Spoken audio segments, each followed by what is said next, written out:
Et salut à tous les amoureux de la chose ludique, c'est Magna Magister en direct de la bibliothèque et pour la deuxième vidéo de cette semaine, eh bien je ne pouvais m'empêcher cette fois-ci de faire un petit crochet par les mondes de Donjons et Dragons et en particulier pour vous parler d'une gamme. Et quelle gamme? La gamme d'un univers, d'un cadre de campagne qui est réellement magistral, que tout le monde s'accorde à dire que c'est une pleine réussite, même si on va voir qu'il y a eu tout de même quelques détracteurs et quelques petites choses qui ont quelque peu péché. Mais franchement, voilà, c'est le cadre de campagne des amoureux de Donjons et Dragons, et pas que, qui a été édité, en tout cas à peu près dans toutes les éditions jusqu'à aujourd'hui, où on l'attend désespérément. Et donc, il va falloir malgré tout prendre son mal en patience, espérer, ou d'une certaine manière se consacrer, comment dire, à cet univers en ayant, on va dire, en allant vers justement les anciens suppléments. Je veux parler de Dark Sun, que voici. Voilà, un cadre de campagne réellement magnifique, qui sortait de l'ordinaire par son originalité, j'allais dire foudroyante, mais en effet, on est vraiment là-dedans. Donc paru en 93 en français, sachant que donc le cadre de campagne lui en VO date de 91, donc ça nous rajeunit pas tout de même, mais on avait eu en tout cas l'honneur de l'avoir en français. Et voilà, ça nous a permis, on va dire peut-être pour certains d'aimer Donjons et Dragons s'ils ne l'aimaient pas. Donc là on était à l'époque de sa sortie dans ADD 2, hein, évidemment, et en tout cas d'avoir une proposition qui était très largement, diamétralement opposée à tout ce qu'on nous proposait jusqu'à maintenant. C'est-à-dire à l'époque, il y avait juste les royaumes oubliés. Il y avait quand même déjà Ravenloft, hein, qui avait pas mal quand même déjà entamé un processus, on va dire, de renouvellement, si je puis dire, au niveau des univers. Donc il y avait des vieux univers aussi, hein, comme Mystara, qui reste un grand classique, mais qui est surtout connu pour DD plus que pour ADD. Bref, voilà, Dark Sun, vraiment une œuvre magistrale, un univers donc je dirais de dark fantasy survival, on va le dire ça comme ça. Voilà, un univers mourant, un univers où vous allez être amené à être vraiment des survivants, c'est le cas de le dire.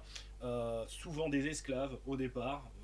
Peut-être même pendant tout le cours de la campagne, vous allez demeurer des esclaves. Surtout, on va dire, une envie d'explorer, de découvrir, mais aussi de résister. Et c'est ça qui va être intéressant avec cette logique, comment dire, voilà, dans Dark Sun qui n'existe pas, c'est la logique justement de l'exploration de donjons, qui est vraiment complètement, on va dire, complètement abandonnée dans ce cadre de campagne. On est vraiment dans un cadre d'ambiance, dans un cadre également éminemment social, éminemment, on va dire, de découverte malgré tout de secrets indicibles, de découverte également de ses origines, de découverte, on va dire, de société, on va dire, de tribus, de relations commerciales, de relations, on va dire, politiques. Voilà, et on est aussi donc dans éminemment justement la contestation politique et la résistance face, on va dire, à la tyrannie.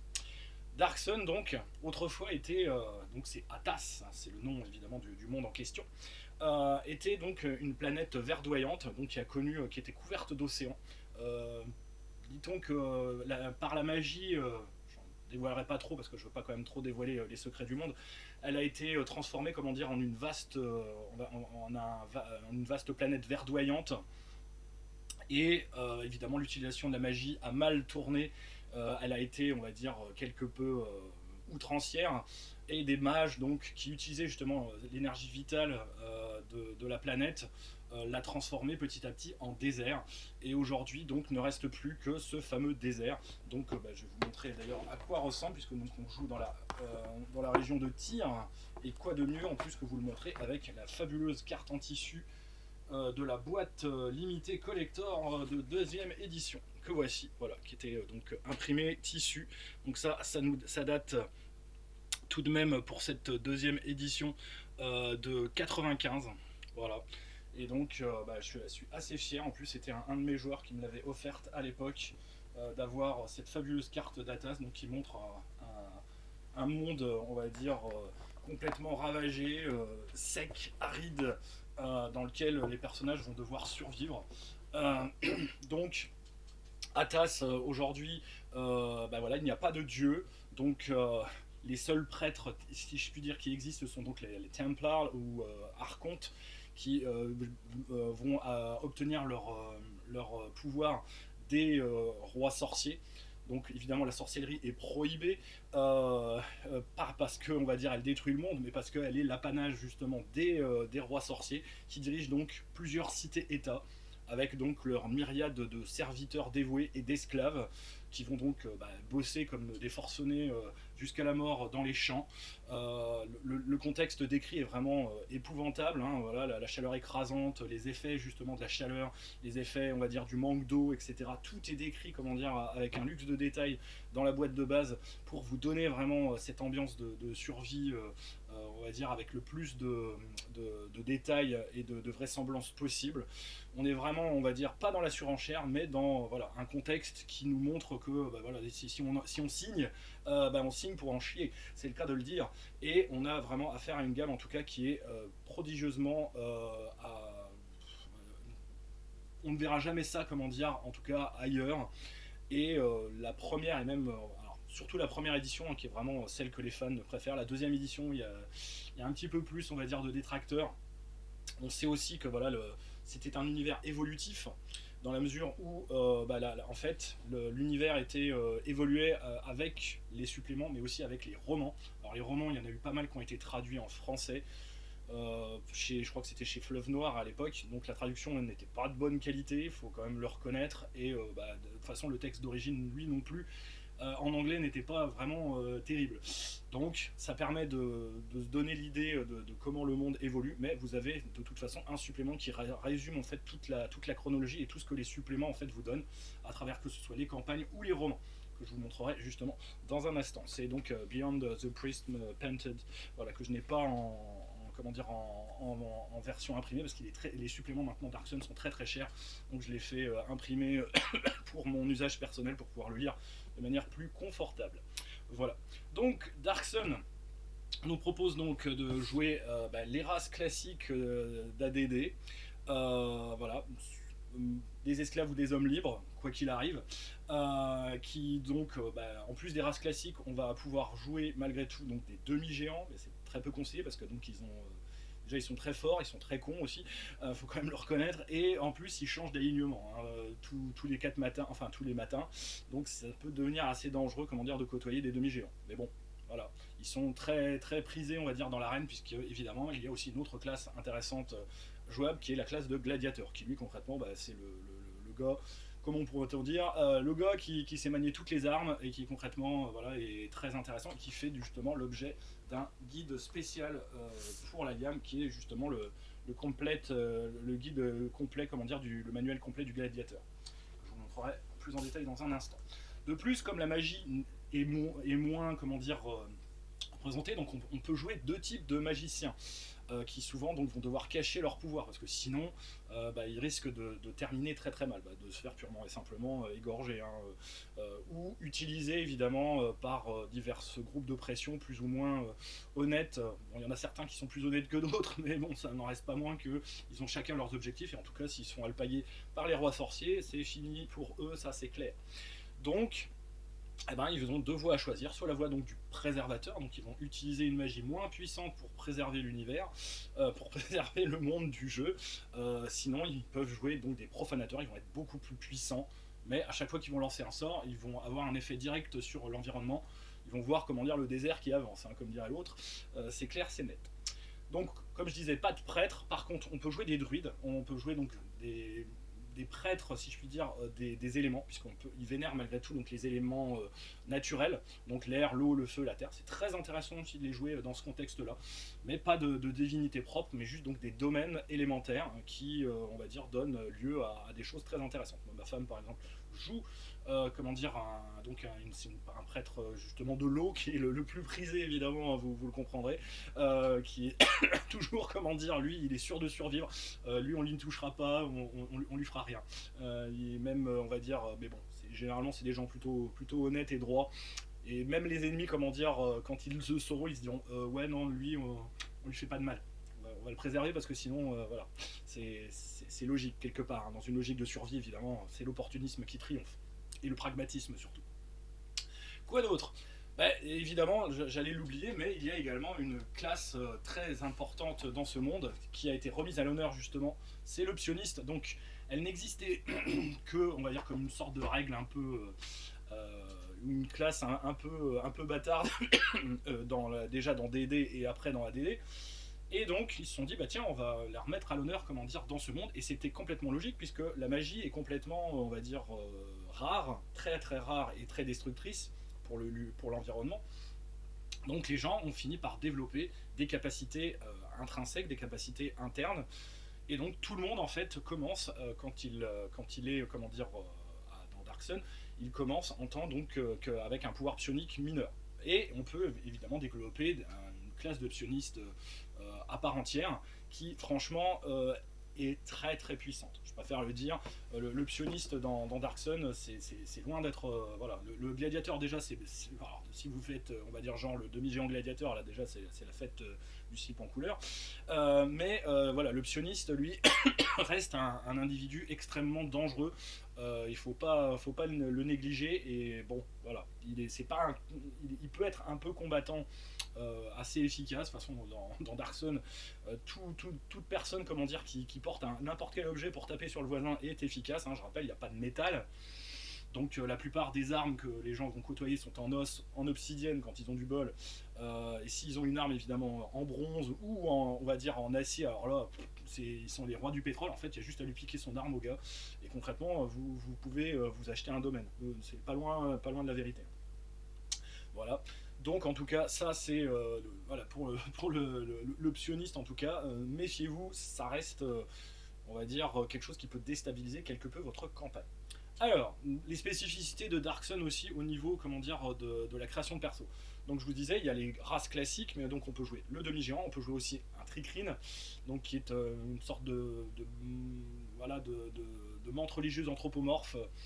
Dans un groupe en plus psy hein, évidemment, donc ça peut paraître assez étrange, mais c'est jouable techniquement. Enfin, du moins, on vous donne la possibilité. Moi, je le conseille pas parce ils ont vraiment, comment dire, en plus une culture qui est vraiment spécifique et une manière de, de réagir, si je puis dire, face aux humains, parce que bon, concrètement, ils peuvent les bouffer. Hein, voilà, s'ils ont rien d'autre à manger, ils mangent ça.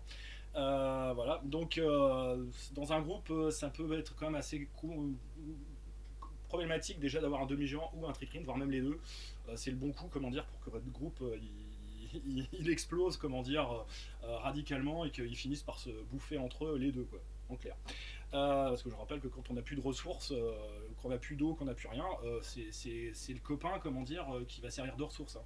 On va boire son sang pour pas être déshydraté et on va manger sa chair pour avoir à bouffer. Il faut être clair là-dessus. Je vous dis, on est dans des conditions de survie, hein, donc voilà. Certains ne s'y adonneront pas, d'autres évidemment le feront.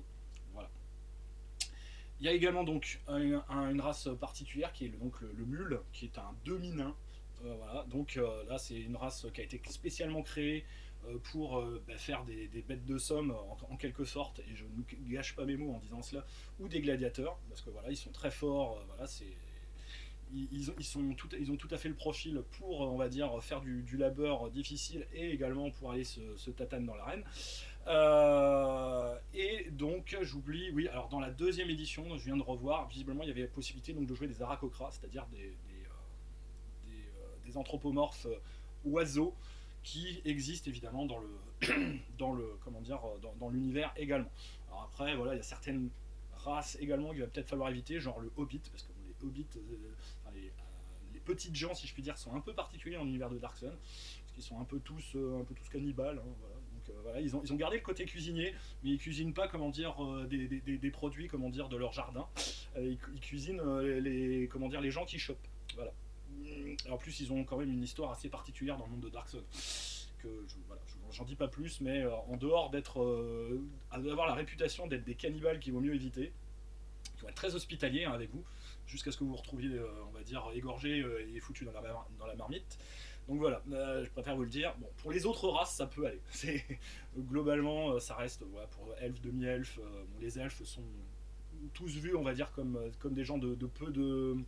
Comment pourrait-on dire, qui résistent bien comment dire, au climat naturel, justement dans l'univers de Dark Sun, et en plus qui sont des gens de peu de foi et des roublards la plupart du temps. Voilà, bon, ils sont plutôt marchands un jour, enfin marchands, voilà, parce qu'ils sont un peu bergers aussi, voilà, mais ils peuvent être aussi pillards et pirates l'autre jour, parce qu'il y a aussi des pirates, hein, mais c'est des pirates sur des mers de sable, évidemment, parce qu'il y a possibilité de se déplacer sur les mers de sable avec des esquifs à voile. C'est une belle chose, hein, qui a été bien, je trouve, bien pensée. L'imagerie, en tout cas, est plutôt positive, plutôt intéressante sur ce point. Voilà, donc ça c'est pour le tour des races. Les spécificités au niveau de la création, c'est qu'on crée d'entrée des jeux des personnages de niveau 3, parce que le monde est tellement rude que jouer des personnages niveau 1, vous risquez on va dire de mal tourner. Enfin, ça risque on va dire, de refaire du perso assez souvent. Et on prévoit justement cela dans le fait où vous n'allez pas seulement créer un personnage, mais vous allez créer en fait une sorte de famille d'arbres de personnages qui va vous permettre évidemment de remplacer vos persos si jamais voilà, ils venaient comment dire, à décéder. Donc ils ont vraiment prévu que ça allait être quand même un vrai challenge. Donc ils ont prévu dans les règles des choses justement pour pouvoir éviter tout écueil de manière assez générale. Voilà, est-ce que j'ai oublié quelque chose à propos de l'univers? De toute façon, sinon quand je vous dévoilerai enfin quand je vais vous montrer les suppléments, je vous en redirai un peu plus. Justement, dans la fameuse boîte de base, donc celle-ci c'est celle qui est donc la première édition en français. Je vais vous montrer, il y a des spécificités aussi au niveau de la narration en termes de scénario. Voilà, puisque donc il y a un premier scénario justement, et les scénarios en fait sont souvent dans la gamme présentés sous la forme donc de carnets comme ceci, surtout quand ce sont des boîtes. Voilà. Donc il y en a qui ont connu ça pour la boîte de base et aussi pour la boîte de jeu Liberté, qui est donc le début en fait de la campagne, que je ne vous montrerai pas parce que je ne l'ai pas acheté. Moi j'avais pas l'habitude trop d'acheter les scénarios à l'époque, donc je ne l'ai pas acheté. Mais la boîte Liberté est on va dire un exemple de la gamme et de la manière dont justement la gamme était présentée. Donc sur tout ce qui fait Dark Suns, évidemment ce sont les dessins de Brom, ce qui va faire que la deuxième édition va être beaucoup moins plébiscitée parce que justement Brom ne participait plus au niveau des dessins dans la deuxième édition. J'en profite, j'y pense pour rebrancher la batterie pour éviter tout problème. Voilà, donc les couvertures des bouquins, des livres dans la boîte de base de Brom justement. Donc avec le journal du vagabond, donc là on va vous présenter l'univers dans celui-ci. Alors déjà, il y a comment dire une sorte de petits de nouvelles en fait qui vous est proposé dans un petit livret pour découvrir justement l'univers, voilà, qui s'appelle un brin de savoir, qui vous présente aussi comment utiliser les carnets justement de MJ pour le premier scénario, qui est un scénario vraiment très classique, hein. Ça par contre au niveau l'univers est extrêmement original, mais au niveau des scénarios, de la structure des scénarios, des situations proposées, je trouve que ça reste quand même un petit peu voilà, un petit peu léger de mon point de vue, mais bon, ça peut s'arranger très facilement. C'est plus des situations en fait qui vous sont proposées que réellement des véritables scénarios. Va falloir attendre justement Liberté pour avoir la suite de la gamme pour avoir des scénarios plus on va dire mieux conçus, moins linéaires et plus originaux, on va dire. Voilà. Voilà. Donc on vous décrit dans ce premier là la société atasienne, donc voilà, le problème du métal, comment dire, les psioniques, voilà, les alliances voilées, donc voilà, les magiciens qui sont obligés de se cacher, qui sont donc organisés en sorte de société secrète. J'en reparlerai un petit peu plus avec le supplément justement. Les alliances voilées, les fameuses cités-états gouvernés par les rois sorciers, leurs archontes, alors on a appelé ça archonte en français, c'est Templar en VO. Hein, voilà, les différences entre la noblesse, les hommes libres, les marchands. Donc il y a des guildes évidemment de marchands qui sont extrêmement puissantes. Voilà, il y a le statut évidemment des esclaves, les artistes, les gladiateurs. Tout cela, comment dire, évidemment, est présenté. Les villages, la manière dont sont organisés les villages, les avant-postes, les comptoirs commerciaux, les pâtres nomades. Donc justement, là, comme je vous disais, hein, les elfes sont souvent comment dire des bergers nomades, donc qui vont comment dire élever comment dire deux types de bestioles. Donc il y a les kanks d'une part qui eux génèrent en fait une sorte de gros cloportes dégueulasses qui génèrent en fait un miel extrêmement nutritif, sucré, et eux en fait ils peuvent survivre dans le désert, les kanks, parce qu'ils bouffent des cailloux, quoi. c'est dingue. Et les Erdlus qui eux ressemblent un peu plus, si mes souvenirs sont bons, des sortes de gros volatiles. Pareil, voilà, sur deux pattes, c'est un peu comme des gros émeux, quoi, des grosses autruches. Qui pareil, eux, bouffent un peu n'importe quoi, ils peuvent survivre en mangeant, comment dire, des herbes folles. Ils mangent pas des cailloux quand même, mais qui pareil, donc voilà, sont cultivés, eux, par contre, plus pour leur viande. Donc les différents clans, les tricrines justement qui sont décrits évidemment, parce que c'est quand même un peu une nouveauté. Les tricrines d'ailleurs sont spécifiques à Dark Sun, mais on les a vus après. Donc voilà, les géants géants et demi-géants qui eux peuvent connaître certains chemins qui dans les sables mouvants, dans la pulvre comme on l'appelle, pour justement aller vers des îlots particuliers. Qui sont cachés évidemment dans les mers. Hein. Il y a comme des îles et des îlots en fait qui sont cachés, voilà, sur lesquels qui peuvent être des lieux justement intéressants d'aventure. Il y a quand même donc une partie forestière, donc justement cette forêt tropicale évidemment qui est derrière la barrière montagneuse de la région de Tyr. Elle est habitée justement par des hobbits très sympathiques qui vous invitent de manière très hospitalière à manger. Sauf que c'est vous le dîner. Donc après on vous décrit les fameuses cités-états, donc Balik, Draj, Gulg, Nibonnet, donc toutes spécifiques, Ram, Tyr évidemment qui elle est beaucoup plus décrite, hein.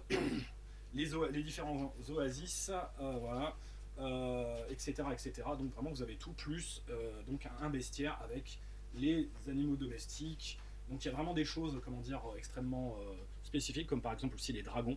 Sachant que voilà, en fait, un dragon dans Tyr, enfin le dragon dit de Tyr, il n'y a qu'un seul réel dragon qui existe, hein, dans le monde. Voilà.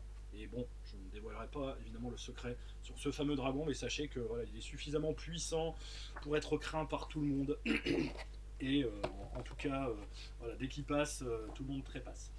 Donc après, dans le deuxième livre, vous avez donc tout ce qui est la partie règles, donc voilà, avec les règles spécifiques, donc là pour ADD2, donc voilà, les restrictions de classe, les nouvelles classes de personnages qui vous sont proposées, les ajustements de classe, donc voilà, on vous propose dans celle-ci l'archonte justement et le gladiateur, les mages préservateurs et les mages profanateurs avec leurs spécificités, les sphères de magie des prêtres, les archontes, voilà, donc on vous donne évidemment leur spécificité. Les différents types de clercs, donc comme je vous disais, les clercs donc de la terre, de l'air, du feu, de l'eau, avec leurs sorts spécifiques. Les druides aussi, voilà, les roublards. Voilà, toutes les adaptations nécessaires évidemment pour que ça colle au cadre.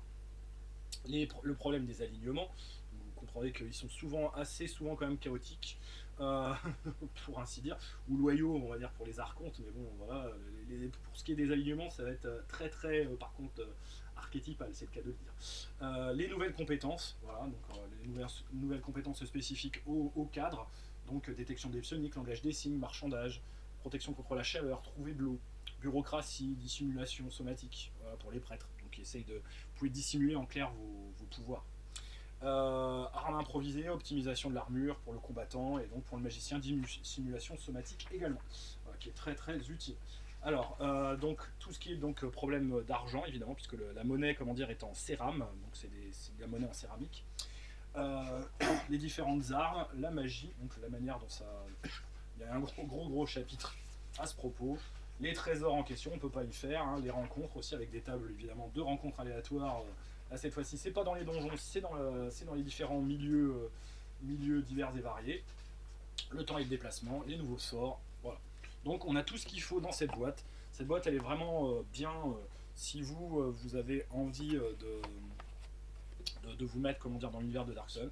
Et vous avez en plus un scénario donc présenté sous la forme donc de ce genre de voilà. Et donc vous êtes au départ des esclaves dans une caravane évidemment, et la caravane il va lui arriver des trucs. Donc vous avez la possibilité en plus normalement, hein, c'est prévu de pouvoir l'accrocher en fait sur votre écran et de montrer, et en fait vous avez la description ici, et quand vous normalement voilà, ça c'est le carnet, comment dire, pour le MJ qui lui il va rester donc dissimulé derrière avec le scénario, mais par contre vous avez la possibilité donc de montrer justement les aides de jeu à vos joueurs avec ce carnet là, voilà. Et donc sachant qu'il y a des illustrations de chaque côté, donc là par exemple c'est la fameuse caravane. Donc ça, voilà, je me souviens, c'est un scénario que nous avons joué il y a longtemps, dans les années 90, justement, quand la chose est sortie. On a même commencé, je crois, la campagne Liberté. Voilà, le MJ était un enfoiré, donc on en a chié, mais bon, en plus, d'être un enfoiré, il n'était pas très bon. Donc c'est parce qu'il y a des enfoirés qui sont bons en tant que MJ, mais aussi des enfoirés qui eux ne le sont pas. Donc malheureusement, l'expérience n'a pas été concluante, mais ça ne m'a pas empêché d'être très intéressé par justement ce cadre de campagne, qui pour moi en tout cas reste, je pense, le meilleur cadre de campagne de Donjons et Dragons, sans conteste, sans photo à l'arrivée, c'est clair. Alors, si on continue donc dans la gamme, alors que je ne me trompe pas au niveau de la première et la deuxième édition, voilà, donc il y avait eu évidemment le traditionnel supplément Bestiaire monstrueux, donc un classique, hein. Là on est sur du voilà, 110 pages, donc je l'ai en français aussi. J'ai quand même quelques suppléments en français, il y a beaucoup de suppléments qui n'existent pas. Donc on a quand même une faune particulièrement, on va dire, éclectique, originale. Bon, il y a des choses qui sont quand même très très puissantes, donc voilà, avec toujours des dessins évidemment de Brom pour illustrer certains propos. Voilà, il n'est pas, comment dire, indispensable, mais il reste tout de même utile. Il y a des suppléments beaucoup plus indispensables que ceux-ci. Sachant qu'il y a également un Monster Compendium qui existe, le numéro 2, qui lui est beaucoup plus dur à trouver et qui lui est sorti voilà, au moment de la deuxième édition en fait. Donc celui-ci est compatible avec la deuxième édition. Voilà. Et donc vous avez par exemple justement les fameux Tricrines qui vous sont présentés. Les illustrations donc, ce ne sont plus pareilles, mais je trouve qu'elles sont beaucoup plus réussies dans celle-ci que dans la première édition. Et voilà, je le trouve on va dire plus attrayant, plus intéressant sur pas mal de choses, même si donc voilà, il est peut-être moins original et moins complet. Il n'en reste pas moins, lui, je le trouve plus utile. Mais bon, voilà, ça c'est une affaire de goût.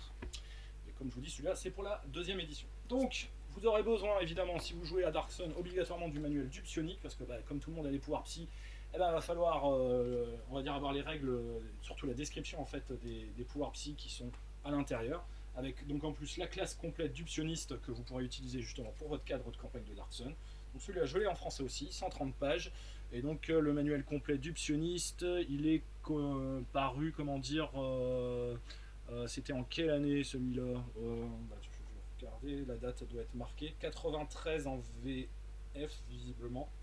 Voilà, celui-là, ah non, c'est une réimpression, donc c'est 92 en VF. Voilà. Donc, il est sorti quand même avant que le cadre de campagne de Dark Sun ne sorte en VF, mais il était tout à fait adapté pour justement pour le cadre de campagne.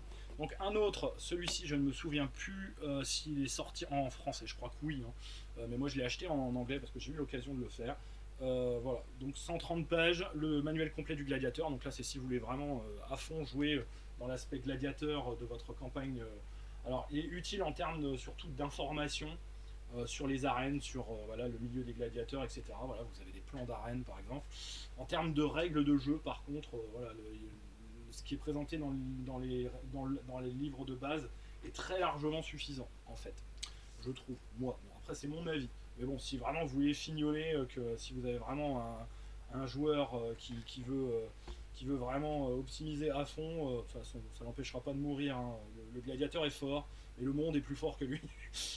On va dire ça comme ça. Mais voilà, il y a une partie quand même, règles, combats, etc., qui est intéressante, mais c'est surtout la partie description d'arène et fluff, donc lore, si je puis dire, et campagne gladiateur, qui est beaucoup plus intéressante. Ce qui veut dire que vous avez une cinquantaine de pages de règles réellement, et le reste, c'est, on va dire, des informations utiles si ce genre, si cette thématique vous intéresse.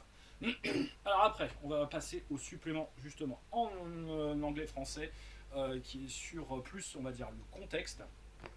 Alors, une boîte quasiment, on va dire, indispensable. Par contre, elle est super chère et elle n'est pas facile à trouver. The Ivory Triangle, donc le triangle d'ivoire, qui est décrit en fait une zone évidemment du monde d'Atas qui est vraiment très intéressante, moi je trouve, avec la description donc, de plusieurs cités-états. La boîte en plus, elle est vraiment très bien fournie. Donc voilà, on vous donne en fait la région, parce que donc pour la région de base, c'est surtout la région de tir qui est décrite en détail. Bah là, on vous décrit une région un petit peu plus au sud, voilà, avec donc d'autres cités-États, que sont donc les villes très intéressantes donc de Gulg justement, de Nibenais, voilà, etc., etc. Donc là, c'est décrit en détail avec les plans de ville. Donc on a 3 livrets, voilà, donc le triangle d'ivoire, la description là, de la zone, la cité-État justement de Gulg et la cité-État de Nibenais, que moi j'ai utilisé d'ailleurs beaucoup plus, et celle de Gulg aussi, hein, parce que j'ai fait jouer vraiment dans cette région ma campagne. Et donc on a évidemment les plans attenant à cela, donc là voilà, on a le plan par exemple, ça doit être les plans de Gulg hein, justement, voilà. Le plan de Gulg, le plan justement de... là c'est laquelle, le plan de la cité de Nibenais, voilà. Gulg est vraiment une cité très intéressante hein, parce que comment dire, le roi sorcier est vraiment très particulier puisque c'est une cité naturelle en fait qui est formée par un assemblage uniquement de tentes et de caravanes autour d'un arbre sacré. C'est vraiment très, très poétique, très sympathique. Voilà, toujours un petit livret avec comment dire, nouvelle, voilà, et puis des aides de jeu comme ceci, voilà, avec les différents, je l'ai mis à l'envers, le calendrier des marchands par exemple, voilà, et des fiches récapitulatives des différentes informations et des PNJ, ce qui est plutôt intéressant, les prix en plus qui sont pratiqués, le guide du, comment dire, du voyageur et les statistiques aussi de la cité. Voilà, tout est, voilà, je trouve qu'en tout cas c'était plutôt bienvenu et plutôt rigolo. Et il y avait même d'ailleurs dans la boîte le terrible catalogue hiver 93 de TSR. Voilà, ils mettaient des catalogues hein, à l'époque aussi dans les boîtes de jeux, ce qui n'existe plus maintenant. Hein. On fait plus trop. Il y a encore des publicités, mais bon, c'est plus, on va dire, voilà, c'est juste des publicités en dernière page, et c'est surtout dans les livres en V ou en VF, on en voit quand même moins des publicités. Voilà. Donc, un premier livret donc, sur la description de la région, qui fait donc voilà, presque une centaine de pages, 95 pages. Pour les deux cités-États, c'est des petits livrets donc de 32 pages. Voilà. Et en tout cas, c'est très intéressant. Très très intéressant. Avec, c'est la mise en page comme celle en fait, du livre de base. Très très peu d'illustrations qui sont pas super belles. Faut quand même le reconnaître. Hein, voilà, c'est des illustrations crayonnées comme ceci. Elles sont pas du plus inspirant. Mais c'est pas grave, le contenu lui est très intéressant et ça ne gâche rien. Et donc cette boîte, fameuse boîte, était sortie donc elle en 93. Voilà. Et donc c'est vraiment celle que je vous conseille si vous voulez vraiment la boîte de base. Celle-ci par contre n'existe qu'en VO, mais c'est vraiment le supplément, je pense, très intéressant pour pouvoir y dresser sa campagne, parce que c'est presque, je dirais, indispensable, parce que la région est tellement riche et tellement intéressante, et en plus comment dire, on va dire le cadre en tout cas est vraiment de grand intérêt. The Veil Alliance, donc celui-là il existe en français, il est paru en VO donc en 92. Donc description de toutes ce qu'on appelle l'alliance voilée, voilà, de qu'est-ce que c'est, comment dire, comment rejoindre l'alliance voilée. Donc ça c'est si vraiment vous voulez faire une thématique de campagne avec vos magiciens préservateurs plutôt, hein, parce que les profanateurs ils vont se faire botter les fesses. Voilà, c'est vraiment une société secrète de magiciens qui œuvrent pour évidemment préserver la magie, préserver le monde et combattre également aussi donc les rois sorciers. Comment donc rejoindre l'alliance, comment fonctionnent les différentes alliances, parce qu'en fait on dit l'alliance voilée, mais il y a plusieurs groupes. Il y a un groupe en fait par grande cité-état, et donc on vous décrit chaque groupe de chaque cité-état à l'intérieur. C'est extrêmement intéressant si vous voulez tourner votre campagne, on va dire, sur cette thématique, et même si vous la tournez pas sur cette thématique, ça n'en reste pas moins intéressant pour mettre en place des intrigues politiques, des scénarios, on va dire, qui changent de l'ordinaire. Voilà, le supplément est vraiment bon. Là, je vous le conseille aussi. En anglais ou en français. Si vous avez à le trouver en français, bon, bravo à vous. Sinon, en anglais, c'est pas le plus cher de la gamme. Alors, après, des suppléments comme La Vallée de Cendre et de Feu, qui est lui paru en 95 en VF, 92 en VO. Là, je l'ai en VF.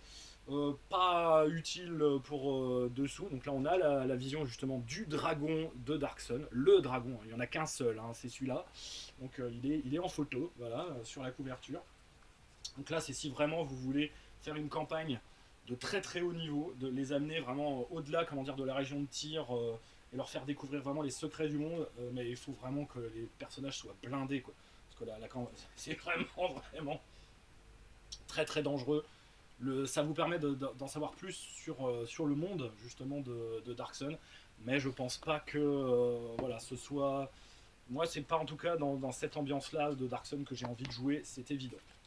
Un autre supplément par contre beaucoup plus intéressant, Dune Trader, donc là c'est sur évidemment les marchands, les négociants et tout. Donc là vous avez vraiment un supplément donc, de 92 qui fait qui fait 96 pages et qui donc a on va dire le privilège de nous décrire justement toutes les guildes marchandes, le fonctionnement justement du commerce de caravanes, etc., des négociants dans l'univers de Darksun. Donc c'est vraiment un moteur à scénario extrêmement intéressant, justement de faire de donner à vos personnages l'occasion de pouvoir être des serviteurs justement de guildes marchandes. Moi c'est ce que j'avais fait au départ justement dans ma campagne, et franchement voilà, vous avez vraiment un truc voilà, qui est c'est concis, il y a peu de pages, mais c'est efficace et ça vous permet en tout cas de donner une proposition ludique à votre campagne de Darksun qui est, on va dire, voilà, solide et intéressante en termes de jeu, parce que ça change évidemment par rapport à tout ce que vous avez l'habitude de faire avec d'autres donjons et dragons. Un livre donc sur la cité-état de Tyr décrite en détail. Voilà, donc là on est sur un supplément qui date donc de 93. Donc là c'est si vraiment vous avez envie d'avoir plus de précision par rapport à ce qui a été décrit dans le livre de base. On a vraiment voilà, on a une carte qui est encartée dedans de la cité justement. Je peux vous montrer. C'est vraiment l'univers de base, hein, la cité-état de Tyr. Je crois qu'il a été traduit, oui il a été traduit en français dans, dans la gamme. Et voilà, c'est utile en plus si vous jouez la campagne justement liberté, etc. etc. Donc voilà, du contexte, c'est pas le meilleur supplément de la gamme, mais c'est du contexte utile. Earth, Air, Fire and Water, donc là le supplément justement sur les druides et les prêtres. Donc voilà, des nouveaux sorts, comment on va dire gérer justement les prêtres. Donc là par exemple vous avez les conjonctions de pouvoir et les sanctuaires justement qui vous sont présentés. Voilà, comment les druides en fait et les forces élémentaires sont gérées dans le monde de manière plus détaillée. Le supplément est lui-même aussi très intéressant. Voilà, c'est aussi, bon, il y a aussi un chapitre sur les archontes, hein, les Templars. Franchement, utile aussi, donc paru celui-là en 93, qui est un parfait compagnon justement avec Veil Alliance qui lui donc, est sur les mages. Voilà. Et dans la gamme, donc, évidemment, je vous ai déjà décrit plusieurs suppléments, mais il y a la deuxième édition. Donc je n'ai pas acheté les suppléments de la deuxième édition. En plus, de nos jours, ils sont extrêmement chers. Cette boîte d'ailleurs, surtout en version, on va dire, limitée avec la carte en tissu, c'est la folie. Ça atteint des prix. Il faut voir que Darksun est un univers extrêmement prisé de beaucoup de fans de Donjons et Dragons. Quand il a été réédité pour, on va dire, la quatrième édition, ça a été tellement, on va dire, décrié, tellement une cata, puisque la quatrième édition n'était pas aimée, que tout le monde s'est rejeté évidemment à l'époque déjà sur les anciens suppléments de la gamme première et même deuxième édition, alors que la deuxième édition n'était pas aimée. Et aujourd'hui, comme évidemment on ne voit rien venir pour la cinquième édition, ils se jettent encore sur justement les anciens suppléments. Donc, ce qui veut dire que la gamme est extrêmement recherchée si on veut faire autre chose avec son ADD ou son DD. Donc voilà, la boîte se compose donc du Wanderer Chronicle, donc c'est pareil, le journal du vagabond, hein, c'est le même en fait que dans la première édition, sauf qu'il est un peu plus, on va dire, un peu plus développé, avec les monstres d'Atas. Donc là en plus, voilà, on nous décrit voilà, des gros monstres comme on en peut. Donc là évidemment l'univers a évolué, donc on est dans le cas, on va dire, où on joue vraiment plusieurs années après la révolte et la mort justement du roi sorcier de Tyr, qui a été défait évidemment par une révolte d'esclaves, hein, c'est ce qui est raconté dans les romans et dans comment dire, la, comment dire, campagne Liberté, hein, qui a aussi évidemment plusieurs tomes après lui, hein. Après, il n'y a pas que Liberté, hein. Liberté n'est que la première partie en fait.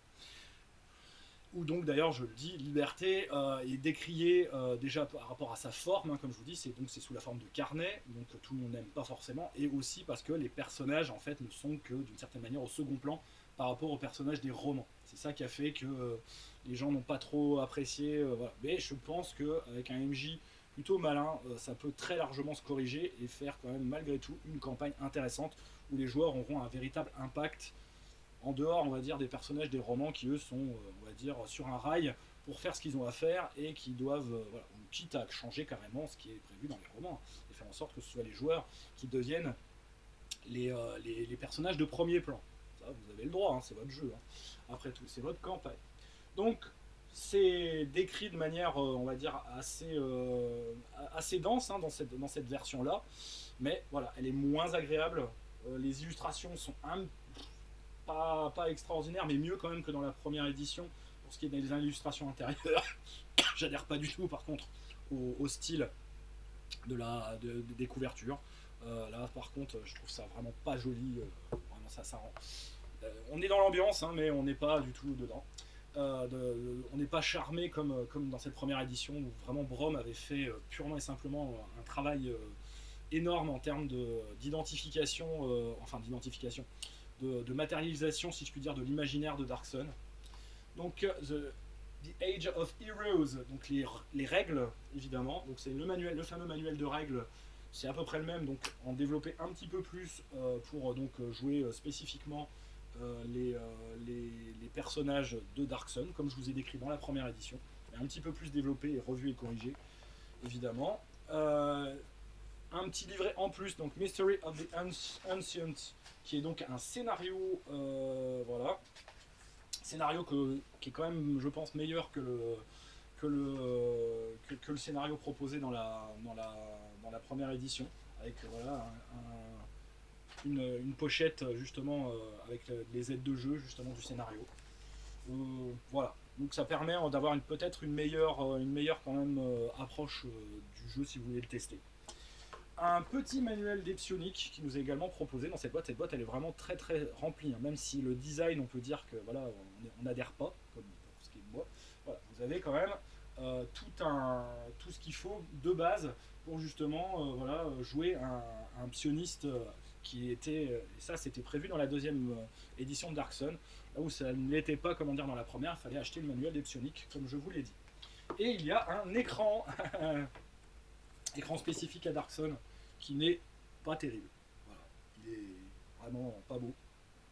Mais bon, c'est tout. Au moins on en a un quoi. Voilà. On peut faire ça. Donc il y avait la fameuse carte en tissu. Et donc après des cartes plus précises de toute la région de Tyr. Donc voilà, région de Tyr et au-delà. En deux cartes papier. Voilà. Donc on avait les deux. Et donc cette carte-là, en fait, était vraiment une carte collector. Il y a des versions après que vous pourrez retrouver peut-être très chères où cette carte en tissu en fait est remplacée par une carte globale en papier. Voilà.